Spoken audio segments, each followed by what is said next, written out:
What's going on, everybody? Welcome back to the Coliseum Chronicles live show with Casey Casliner, joined alongside my host, Terrence Holton.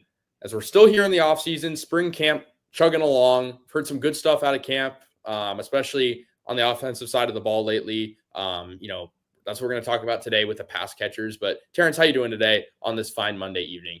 I'm doing pretty good, Casey. I don't have classes today, so it's a good day. Yeah, I mean, it's never a bad day where you're at USC. Football is kind of coming back in the air again. USC baseball is a series coming up this weekend against UCLA. Basketball got a big ad today from Auburn. So, it's a good time for USC sports and football, coming back just around the corner after summer. A lot of storylines to come out. We're going to have those storylines for you when they do come out. However, today we want to look at maybe some more big picture stuff, the pass catching department. We thought about just doing wide receivers, but you might as well throw in the tight ends, even though Lincoln Riley doesn't use them a whole lot. Doesn't use it enough. Yeah, it's a deep position for USC for sure. Probably one of the deeper positions on this team. But let's get into it. We have some of you viewers coming in here. Thank you so much for joining us once again.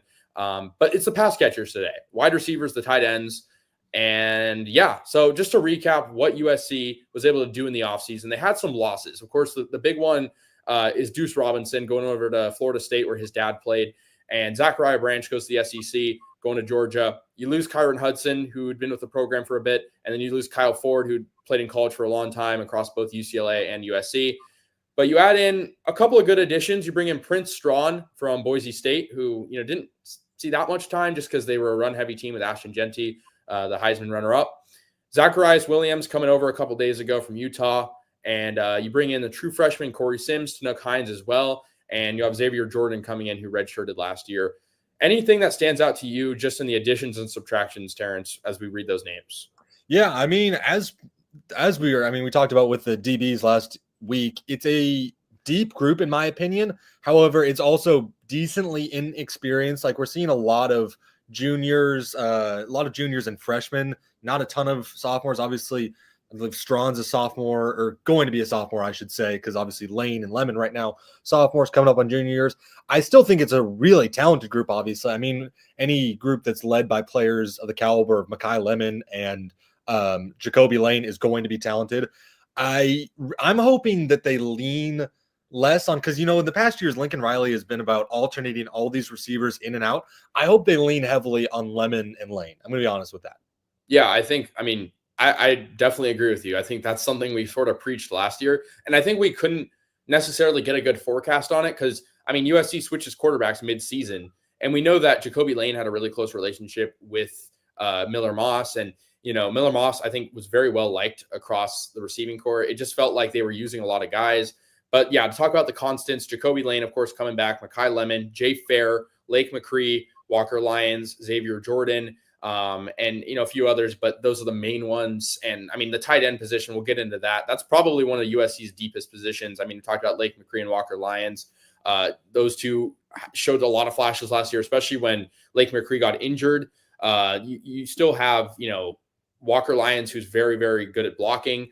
In my opinion, you have Joey Olson and Walter Matthews as well, who come in this year as redshirt freshmen. So, yeah, I'm thinking we just go, player by player, talking about each one.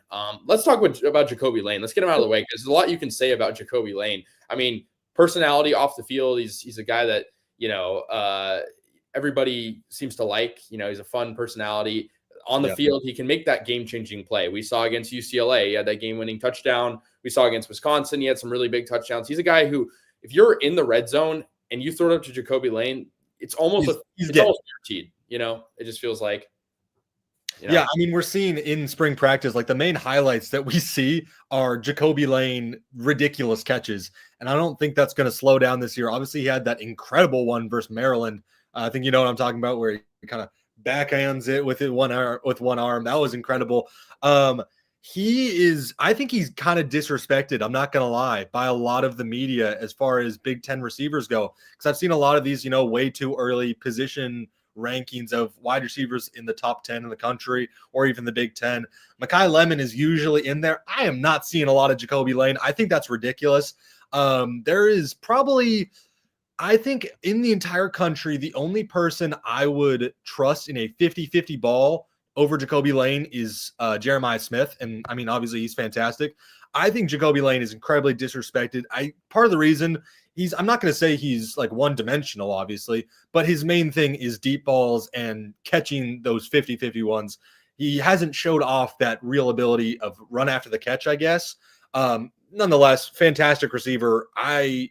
Easily top 3 in the Big Ten. I'll say top 3. I'll say top 3. Bold claim, maybe, but top 3 in the Big Ten. Top 10 for sure in the country. Yeah, I mean, there's some good receiver. I mean, Evan Stewart at Oregon's a good one as well. So you got some names up there. I mean, I think the thing with Jacoby, and you kind of hit it in the head. I think for him, we talked about Miller Moss last year not really being able to stretch the field a lot. And it worked sometimes because it felt like when he got into the red zone, you just throw it up to Jacoby and you're fine. Yeah. I want to see how Maava, is able to go to Jacoby when USC's at its own 30. Like, can you throw to Jacoby there for 40 yards downfield? Yeah. I want to see that happen because he's a jump ball receiver. He's 6'4". Last year, he was, you had Deuce Robinson on the team, and I want to bring up this comment because I'd agree. I mean, you bring in, some receivers to fill that in, and you lose Zachariah Branch and Deuce Robinson, who just didn't do that much for you. But Deuce Robinson was 6'6", and you lose him. You bring in Strawn, who's a taller guy. Like 6'6", yeah. Yeah, he's 6'5", I think. But to your point, I mean, the problem with Jacoby last year, not really a problem, but I think the reason why he's overlooked is he only had 525 yards, but he had 12 touchdowns. So it just shows you that they look to him not necessarily for those deep, balls. I think his longest catch was 33 yards last year. Yeah. So he's a red zone guy. I think when you have a guy like Mekhi Lemon, you have a little bit more flexibility. I mean, we can jump into Mekhi Lemon now if you want. He's a great route runner. He's fast. He can be crafty with the ball. He can exploit the middle of the field, make people miss. He can be in the slot. You can put him out wide. He's a versatile guy. He's definitely their most versatile receiver. I don't think there's any debate with that. And was so good at the end of the year. He had 133 yards against Notre Dame, and how good their secondary is. That's really impressive. 764 total yards for Mekhi Lemon last year, 3 touchdowns on 52 receptions. So a phenomenal sophomore campaign for Mekhi Lemon. So I guess my question for you, just looking at those two, is how do you sort of see that dynamic? And we sort of alluded to it when we opened up the episode here, but last year you have 5 receivers that sort of all had like somewhat equal playing time. Now you have like the 2 like S tier ones, and then maybe like the rest of the guys. How do you see that dynamic playing out, knowing what type of quarterback Maava is, being a little bit more mobile on the ground, but being able to extend the play also? Yeah, really quickly, I want to recant one thing I said about Jacoby's Lane ability in that run after catch. He did. I'm now remembering that what he won. I think it was his first touchdown against Texas A&M in the Vegas Bowl, where he took it, made a defender miss, took it to the end zone. So I want to recant that because he is good. Don't get me wrong at that run after the catch. It's just obviously guys like Lemon, Branch much better at that. If Branch can catch the ball, that is. But to answer your question, I think it's kind of the perfect combination of what you want in a pair of receivers. I think it's what lots of NFL teams look for. You got that guy with Lemon who he's going to create separation off the line, and he's going to, once he gets the ball, he's dangerous. He's exactly who you want with the ball in their hands in open space. He can go, he can make guys miss, all sorts of that. Then on the other side, you have Lane. You have a guy who you can, if you need like a prayer, if you need to throw it up to the end zone for a touchdown, there's no one on the field you're looking towards other than Jacoby Lane. So I do think it's that perfect combination. And like we've talked about, I hope that those two are on the field a lot more, because these two very much have the potential to both be 1,000-yard receivers. You look at the Iowa State combination, Jalen Noel and Higgins. Both got drafted by Texas A&M, or excuse me, the Texans. Both of them had 1,000-yard seasons. I very much see the potential for both Lemon and Lane to have 1,000-yard seasons this year. They just have to be on the field together and more. I think if you put both on the field, you have such a dangerous offense. And we haven't even talked about Waymon Jordan and Eli Sanders and the running back group as well. I mean, this USC offense, if the O-line can just do the bare minimum, and I'm sure we'll break down the O-line in a few weeks, but I mean, you have so many threats. And I think last year, I mean, to their credit, Woody Marks, exceptional threat out of the backfield, Quentin Joyner as well. You look at the receivers going into the year, there were a lot of question marks, because we looked, even in that LSU game, you look at it and you're like, okay, Kyron Hudson had that cool one-handed catch, but like, who's going to step up and be that 1A? And we didn't really know who that was going to be. And now we know that USC has this 1-2 punch of Lemon and Lane. And those guys can, if you put, because they're so different too, if you put both on the field at the same time, with Mayava being able to get outside the pocket more so than Moss could, I mean, you have the potential to see like sort of maybe some shades of like 2022 USC with like, with Caleb Williams creating plays to, Jordan Addison and Taj Washington as well. Just, whatever it may be. He was on the team in 22, right? I know there's so many transfers. I'm blanking, but I want to just add one other guy in because we talked about him at the beginning of the year, or excuse me, beginning of the episode, but Prince Strawn coming over from Boise State. Because I feel like for him, he to me feels like the three. I mean, I think Lake McCree is your third receiver, but I think your third wide receiver is Prince Strawn because of the size he gives you in the red zone. I think like we talked about it with Deuce Robinson, that ability as well. Having Jacoby Lane and Robinson on the wings and what you could get. I think you lose Robinson, you add in Strawn. I think it's a downgrade, but I don't think it's that big of a downgrade. Because we didn't see what Strong could really do at Boise State with Ashton Genty just like being the heartbeat of that offense. Yeah, no, I kind of agree with that. I mean, Deuce Robinson, he was good. He wasn't great. It wasn't enough to get into this lineup more. And I do think a guy like Strawn is the perfect combination. I mean, we talked about it last week. Having in the red zone guys, you have Jacoby. If you put out wide, Jacoby Lane, Prince Strawn. Then you also have Lake McCree. That's like 6'5", 6'4", 6'6". I'm going to say Lake McCree. I'm not. How tall is he? How tall is Lake McCree? He's up 6'4". But you put all of them. That's really hard to guard in the red zone when you're matching up one-on-one with these guys. It feels like something where they can create enough space. Just get your long arms out there, get a touchdown. So I like the addition of a Deuce Robinson-esque player. Obviously not Deuce Robinson, but someone who plays similar to him, who has that similar frame. Yeah, and I think we don't have to go too deep into Mayava today, but I think he's a big part of this as well because I felt like one thing with Mayava that I didn't love last year was his decision making sometimes. Yeah. And I think when you have at your disposal Jacoby Lane and Mekhi Lemon, you have to make the right read because they're so different, So I think that is one variable that really factors in. Jay Fair is another one we could talk about. I mean, really small role last year, probably will have an even smaller role this year. He had one touchdown. It was a good touchdown at Michigan. Just didn't have that smaller. Much. I think it's smaller because you bring in. I mean, look, I want to preface this by saying it all comes down to what Lincoln Riley's approach is. Because if Lincoln Riley throws the ball 50 times a game again, then his role will be bigger. Yeah. But if Lincoln says, I have two of some of the top receivers in the Big Ten, and I also have a decent running back core, then I don't really think that that Jay Fair will see the field much. I also don't think that, I think if they go with more of a running approach, I think we'll see more of Lake McCree also because he's a good blocker. Yeah. But let's talk about Lake McCree while we're at it. I mean, we've kind of bounced around, but he's a guy that I think I said earlier could be that number 3 receiver, that number 3 option. The O-line struggled last year. Lake McCree was pretty good at coming in and blocking as a tight end. The tight end group is really deep. And Lake McCree's kind of your typical tight end. He's nothing like special about him, but he's just really consistent. And we saw him get injured early on in the season, and he never really came back from that. No touchdowns on the year. They didn't really use him much in the red zone. What do you see his role sort of being like? He's, of course, a veteran on this team, a guy that could really mentor some of the younger guys, especially some of the other tight ends. Where do you see him fitting in? Do you agree that he could be the third receiver for this team? I totally think he could. I mean, it's the veteran guy in this pass catching locker room. Last year, we really thought he was going to emerge quickly as Miller Moss's favorite target. Obviously, he had the injury problems, but those first 2 games, he was fantastic, and he was clearly the guy who was Miller Moss's safety valve. So he very much, I like tight ends who are the quarterback's safety. If there's nowhere else to throw, you throw to your big pass catching tight end, a Lake McCree type player who can bail you out and at least get a couple yards on a play where maybe you lose yards or maybe you have to throw it out of bounds, whatever it is.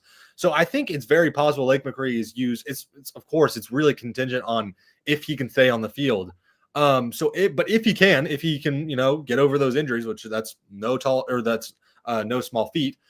But if he can, then he can be a fantastic player. Obviously, we've talked about the red zone a lot with him, but even just short yard situations. I like plays where, it's like tight end leaks, stuff like that in short yardage where, do a play action, hit the tight end, get the first down, whatever it is. So I'd like to see him used a lot more. Obviously, these tight ends are fantastic. So I'd really like to see a lot of Lake McRee. Yeah, and maybe to cut Miller Moss a little bit of slack last year. I mean, look, he had some bad decisions down the stretch in a lot of those games, but there were a lot of situations that if Lake McRee was on the field, or even like Walker Lyons was running a somewhat, medium route, Miller Moss would have not forced a ball into coverage. And we saw him do that a lot. And Mayava is a different quarterback than Moss, but he has sort of that same, tendency to sometimes force balls. So I want to see, like you said, I want to see sort of Lake McRee, and maybe we'll see who kind of comes out of the slot a bit more. Maybe Makai Lemon is more of a gadget guy in the backfield, but maybe they find a guy like Xavier Jordan to be someone who could step up big for him in the slot. He's only 5'11". Let's talk about him. I mean, of course, he was a big recruit for USC a couple of years ago. Comes in, red shirts out of Sierra Canyon, 4-star. I've had the chance to watch some of his tape, and he definitely plays a lot bigger than his 5'11" frame. Now, granted, it's hard to sort of judge that when you're playing against high school kids because a lot of these guys are shorter and smaller, but he's very skilled. He can win jump balls, maybe not in the same way that Jacoby Lane can, because Jacoby Lane's that's a rough comparison. Well, I mean, it's hard. What I'm saying is, like, it's hard to compare someone to Jacoby. Yeah, but it's high school. It's high school. But the point is he plays bigger than his frame. And I could see him, very much kind of being a Makai Lemon Jr. of learning a lot behind Makai Lemon. They're about the same size. And Xavier Jordan has a lot of speed. He can run well after the catch. I think he definitely wants to add some size, but I think he definitely could be a wild card. I mean, last year we didn't really always see in the wide receiver rotation. We just didn't always see a guy be that wild card till late in the year. Like we saw Makai Lemon step up huge late in the year, but there wasn't a guy. I mean, I talked about the LSU game. There wasn't really a guy through those first few weeks that could come out of nowhere and make a play. Like it was always pretty consistent early on. And we saw Makai Lemon get hot. We saw Jacoby Lane, pretty consistent throughout the year. I want to see a guy like Xavier Jordan or Corey Sims, who we can talk about in a moment, step up and be that sort of spark plug. Like USC needs a big 15-yard play on third down. Let's throw it to Xavier Jordan and see what happens. I'd love to see that. Yeah. I mean, I would love, obviously you can wish for a wild card type of guy. I think you're kind of counting last year on a Zachariah Branch of this game breaker of he can get the ball in his hands and he'll go. I don't disagree that I think I think Xavier Jordan could be like that. It's so, the problem is it's hard to evaluate a guy like him, Tanuk Hines, someone like that, because they haven't touched the college football field yet, as in, not really. It's hard to evaluate what they're going to do and how they can actually contribute to the team. We know what Jacoby Lane does. We know what Makai Lemon does. We know what Prince Stratton does. We don't know what a lot of these receivers do. And that's probably my only aversion to them right now and saying that it's a deep class. Because I think the top three, and I'll put Lake McRee in there, I'll say top four, really solid. I can count on all of them. What happens when you need others? You don't know. That's the problem. You don't know yet. Yeah, and we didn't have a spring game this year either, so that's also hard. Yeah. We did have one last year, and Xavier Jordan did play in that. Of course, that was about a year ago at this point. And he did look good in that, as I remember. I was up in the press box, and I remember Xavier Jordan. I remember that. You were right next to me. Yeah, indeed. And Xavier Jordan, I thought, I had a feeling he was going to redshirt just because I knew they had a plethora of receiver options, but he looked pretty solid in that. And so I don't know, take it for what it's worth. Corey Sims, though, has been a guy that's been talked about a lot in spring camp, just for, Tanuk Hines as well. But I feel like Corey Sims, just because he has that 6'3" size, he's versatile.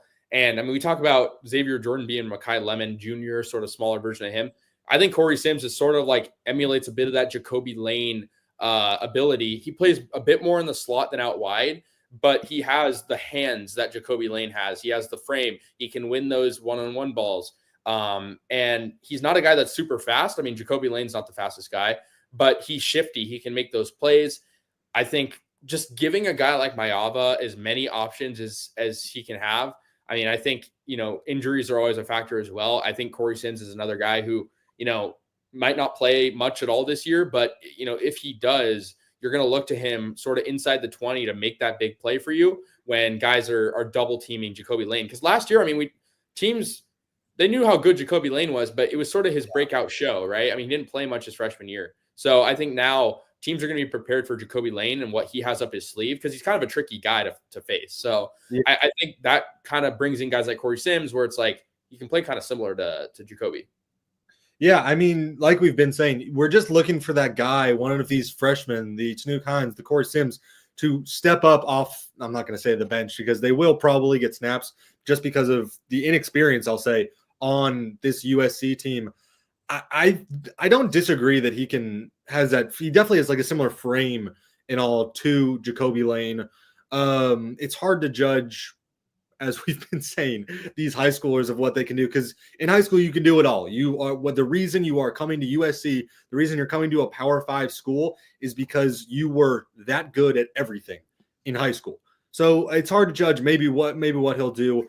I want to see someone come in and be that Jacoby Lane type player who can get those 50-50 balls, because it can't only be him. Because right now, I think Lemons obviously is pretty underrated at those 50-50 balls. I don't know if you agree with that.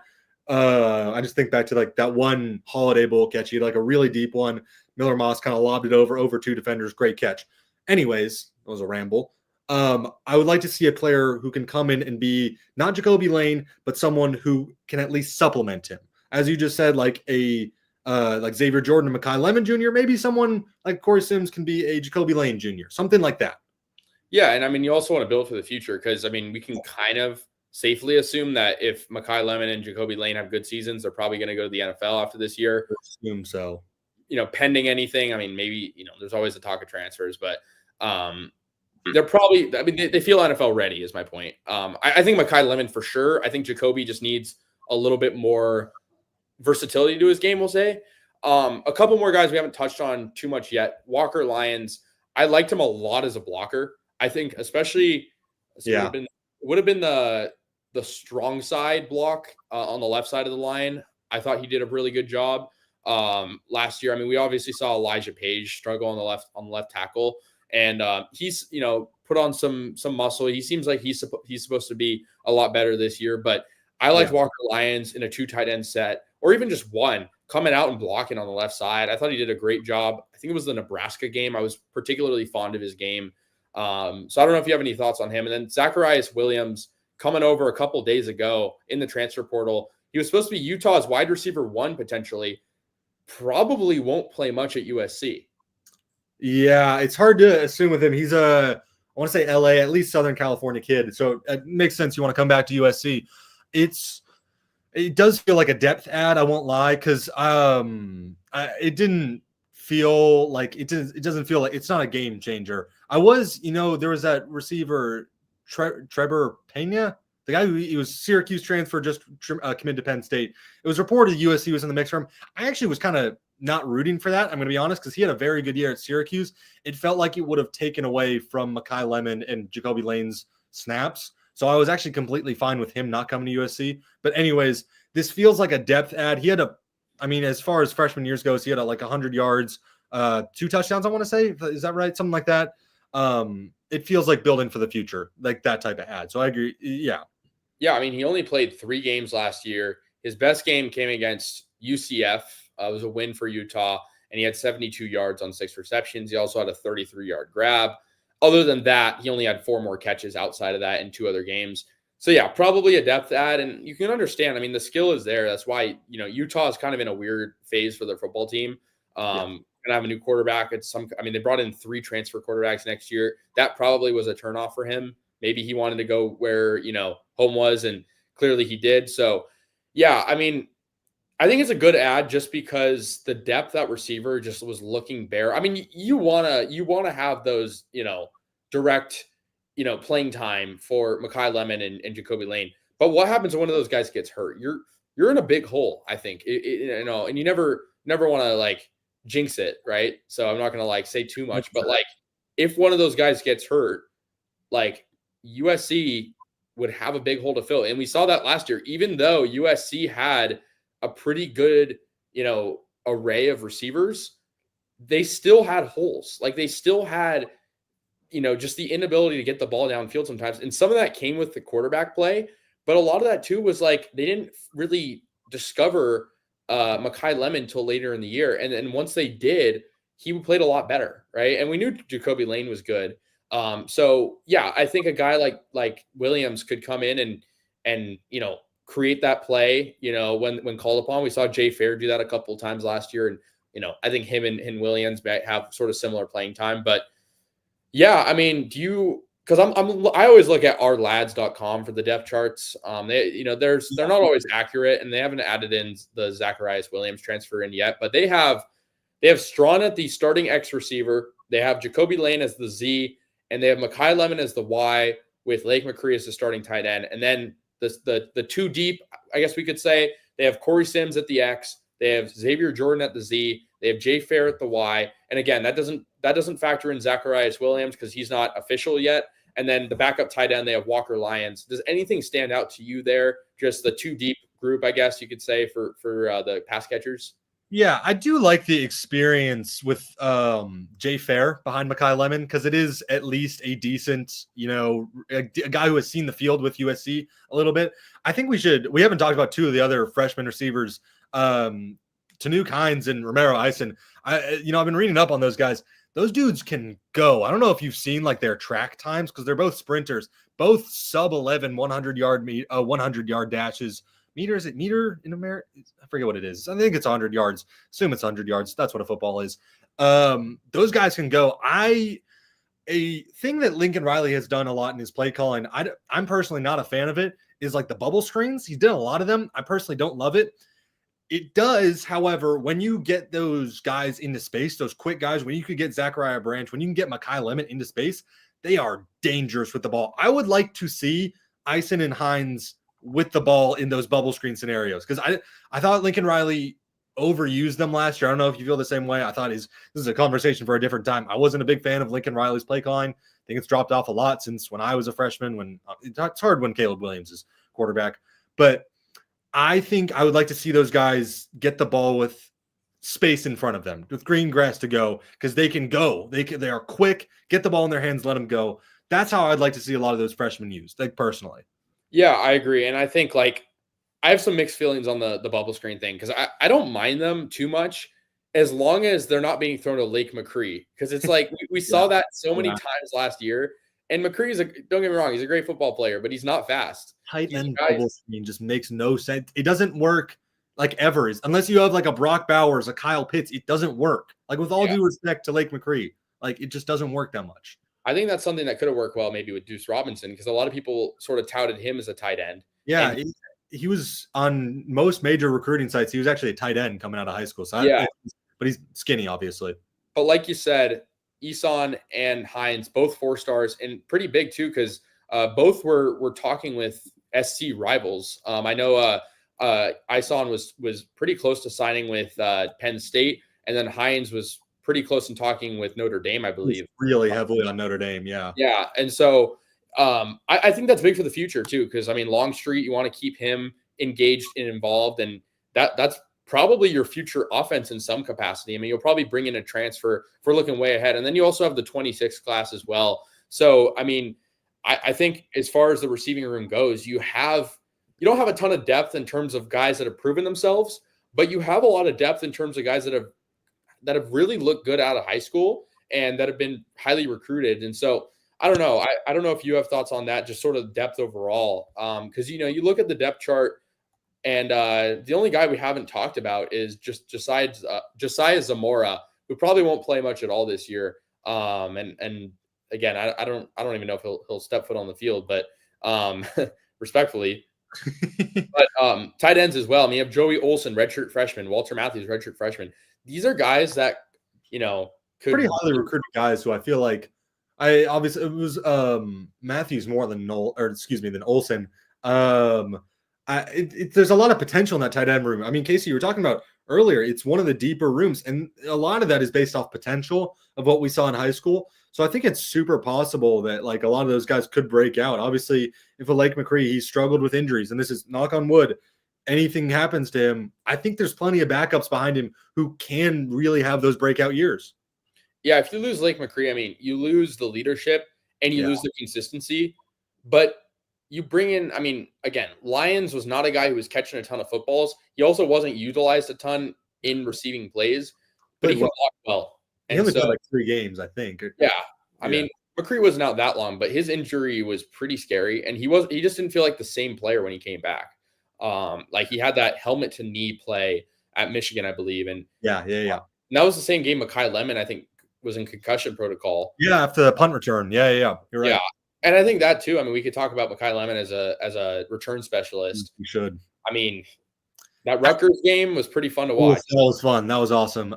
Yeah, he's it's just an example of get the ball in this guy's hands and let him go. I mean, obviously, he is what we thought Zachariah Branch was going to be after obviously Branch's very first game, San Jose State. He had a kick return touchdown. Then obviously a couple weeks later, Stanford punt return touchdown.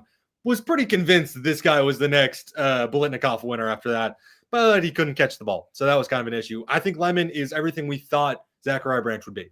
I was actually just going to ask you that exact question. So you took that right out of my mouth. But how do you feel about that then? I completely agree. I mean, again, I think they're different players. And I think the thing with Mekhi Lemon is he just has so much more versatility. Like he can run routes pretty well. He can also exploit the middle of the field. Whereas, I mean, I'm sure we all remember that Will Johnson interception on Miller Moss. And that was the epitome of Zachariah Branch just not being creative.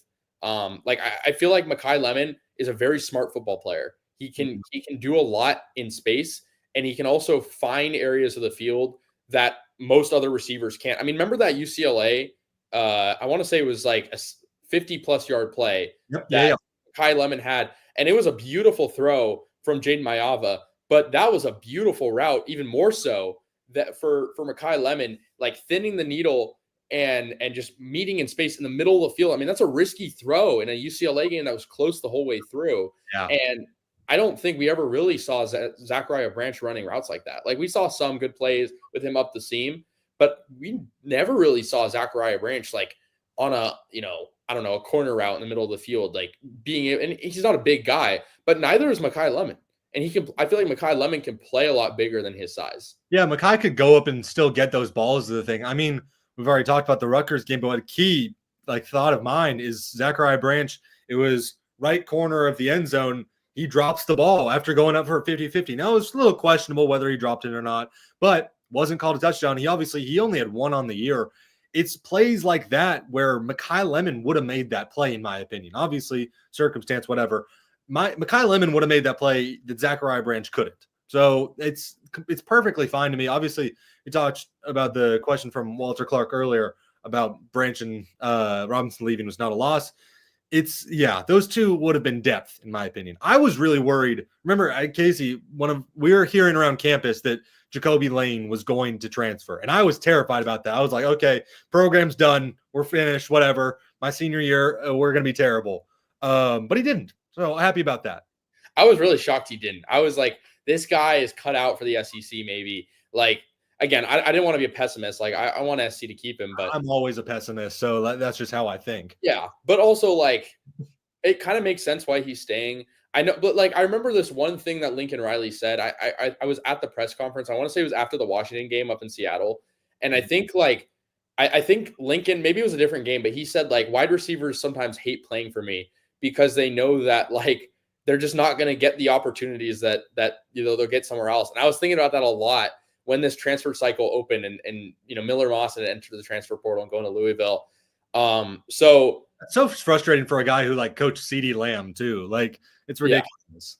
Yeah. And so maybe that approach changes. I mean, we're seeing this USC football program change a lot with Chad Bowden coming in. Maybe the Lincoln Riley, maybe he's talked to Lincoln Riley, and I don't want to speculate, but maybe because I mean, insanity is doing the same thing over and over again and expecting a different result. And if Lincoln Riley has Jaden Mayava throwing the ball 50 times this year, I don't care if it's Mekhi Lemon and Jacoby Lane each catching 25. They're probably not going to win the football game because guys are going to figure that out, especially if they have a good backfield. They should not be throwing especially I feel bad because we've talked about I feel bad for Miller because making him throw the ball 50 times was ridiculous. I don't expect them to do that with Jaden. Obviously, he's a lot more versatile. And we'll get into our pass catchers episode some other time. But I do think we talked about this a tiny bit. I think the connection between Maava, Lane, and Lemon is going to be so much better this year. Obviously, it was solid towards the end of the year. Both Lemon and Lane were really good towards the end of the year. But now you get a full offseason with Maava, and they had played those games already in the season. So you know exactly what you're getting with the quarterback, wide receiver connection. I think it's going to be a lot better.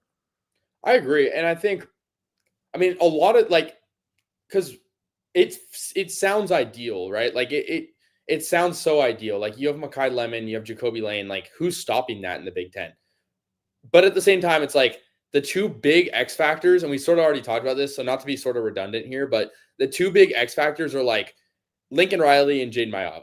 Because if Jaden Maava isn't the quarterback we think he is, that's going to change things. If Lincoln Riley is being petty, for lack of a better term, and just, trying to give other guys chances when they don't need it, that's where we'll see the holes come into place. But again, the reason why, and my take on this is the reason why a lot of experts are saying USC could go 9-3 this year or 10-2 is solely because you make a face at that. You know what I mean? Who is saying that? I haven't seen that. I've mostly just seen negative things about USC. You and I, they're true. I'm just like, well, I've heard. Look, 9-3. We already talked about the schedule, but like you lose to Illinois, Oregon, and Notre Dame. We'll say.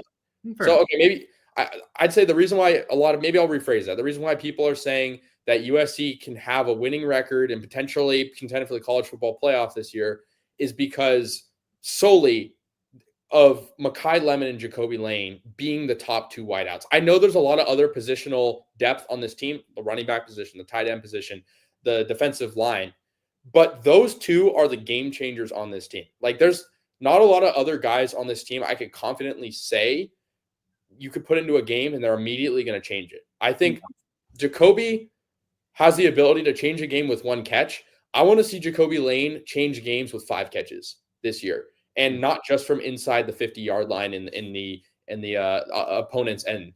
I want to see him do it, when USC is on its own 25. I want to see them come out. It just felt like so many times last year that Woody Marks was saving them. He was bailing them out of these wasted drives because USC would throw the ball, 2 screens on 1st and 10 and then on 2nd and 10, and they wouldn't get anything. And they'd get a nice run from Woody or whatever on 3rd and maybe have a chance to get a first down. But I want to see them chuck the ball deep. Seriously, we didn't see that from them at all. And we saw that from Caleb Williams. Why not bring that back? We know that Maava was able to do that at UNLV. In fairness, it's hard to compare Caleb Williams to 4 games of Jaden Maava. No, sure. But we saw Miller Moss not be able to do that. Yeah. And also, Maava, to his credit, had a pretty good showing when he came in. he lost, 1 game when he came in? Nebraska, won Nebraska, beat USC. He lost Notre Dame, beat Nebraska. 3-1. He was 2-1, right? In Texas A&M. We'll say 3-1. He was 3-1 and really could have been undefeated if they beat Notre Dame. And if he didn't throw 2 pick sixes at their doorstep. And that's where we talk about decision making. So, I think it comes full circle in our conversation here. The fact that, Maava's decision making will be helped a lot by the fact that he's going to have a 1A and 1B. Yeah. That's so different. So my problem the last year specifically, and actually I'll say 2 years ago, the last 2 years, because 2022, Caleb Williams, Jordan Addison. The number one thing about Jordan Addison that I always love, obviously he missed a little time with injury in that Utah game, missed Arizona and one other, I want to say, two others, Cal and Colorado. The one thing about Jordan Addison, if we needed a first down on 3rd and 8, 3rd and 9, whatever it was, Jordan Addison was open. And Caleb, you knew where he was going, and the defense wasn't going to stop it. Now, obviously, it's comparing the Pac-12, Big Ten, defenses are different. That is what I want to see from Jacoby Lane and Mekhi Lemon. I want to see someone always open on 3rd down when the team needs it. It's a lot to ask comparing them to Jordan Addison, a phenomenal receiver, obviously the Blitnikoff the year before at Pitt, and he's been great in the NFL. I want to see that from Jacoby Lane and Mekhi Lemon. I want to see someone who is going to consistently get open on third down. Yes, you can get the touchdowns, all sorts of that stuff. It's the plays like converting on 3rd and 8 when it's like mid-third or early 4th that really matter, and I want to see that. Yeah, and I'd argue that last year, I mean, obviously you don't have a Jordan Addison on the team, but I'd argue that was Kyron Hudson. Yeah. And then the year before that, Brendan Rice, Taj Washington. But like it wasn't the same as Jordan Addison. That's kind of what I'm saying. And obviously, like we said, it's hard to compare those guys to Jordan Addison, a guy who is a very solid second option in the NFL. So it's hard to compare. But I think both Lane and Lemon are good enough to do that. So I would love Lake McCree to be that guy this year because I think he's a guy who you're not really expecting to run after catch that much anyways. If you need a safety guy, a safety valve. Yeah, that's what I was saying like earlier. I'd like to see that. Or maybe not even safety valve, but like maybe you're in a bind. Maybe it's 3rd and 15, you're on your own 20.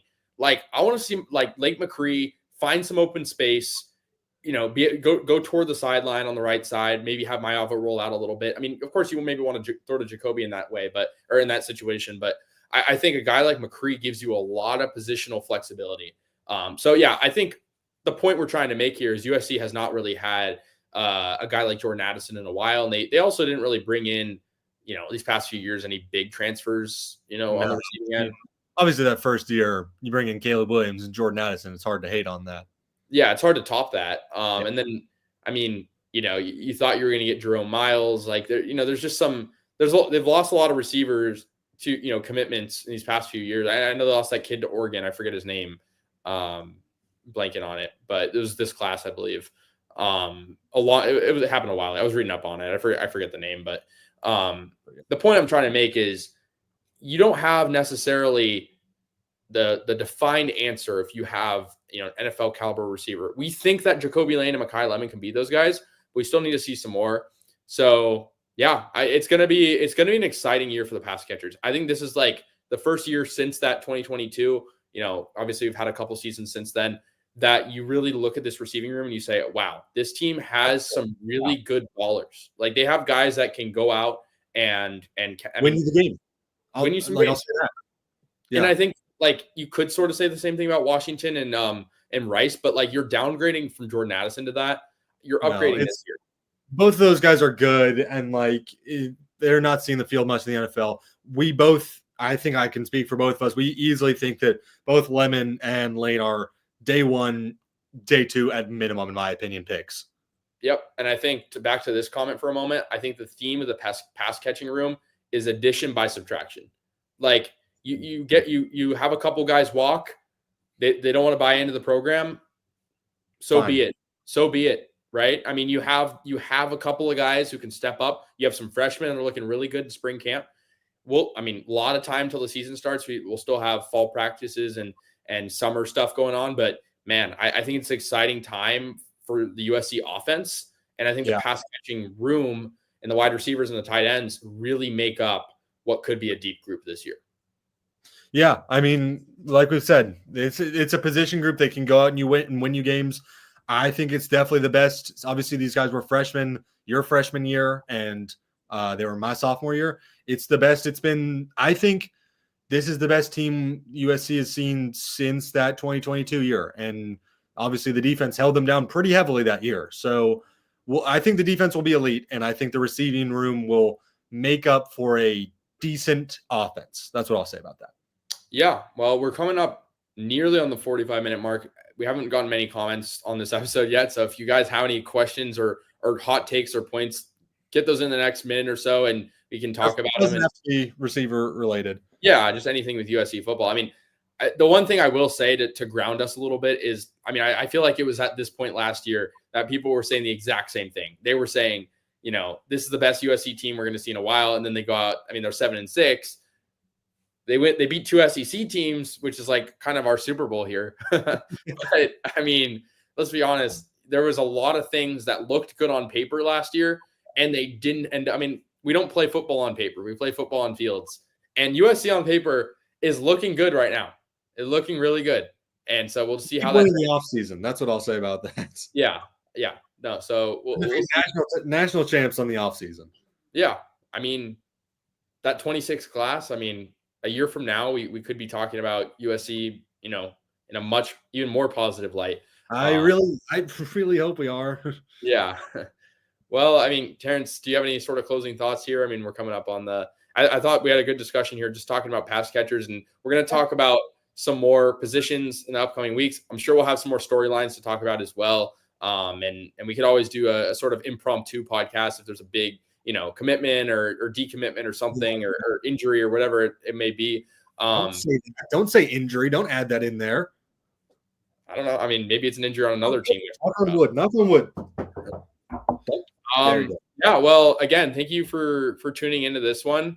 Again, we'll have more coming up, and I thought we were pretty in depth on the receiving core.